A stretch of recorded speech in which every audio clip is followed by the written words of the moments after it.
What would you say is part of, I'll call it, evolving practices in regards to the teaching, learning, quote, holistic development of students, and then the halo effect in regards to the parent or guardian having a better sense of resources that are out here, or they can still be engaged at some level. So walk through with us those key aspects. Yes, absolutely. Well, what I loved about Dr. Montessori and the methodology that she says that the children revealed to her, she didn't create directly, but it's that before you can become a good student, you have to be a good person, a good human.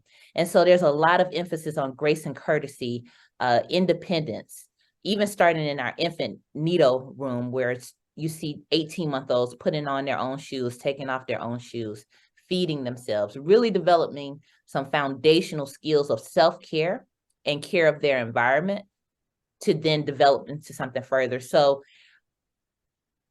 in that energy and saying the best element that I think Montessori brings is that it just really is a holistic approach to a student being self-confident, self-assured. And then that wraparound support, we just hired a parent engagement coordinator. And in that role, she's educating parents on Montessori methods that parents can do at home. Something as simple as reducing screen time.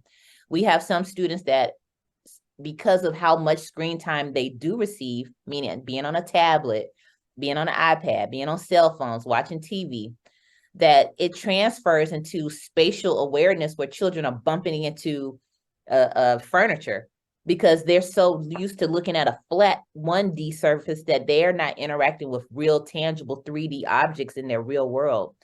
So really it's taking it back to simplistic opportunities to go and explore in nature, using nature as a classroom to teach mathematics, language, so much language development.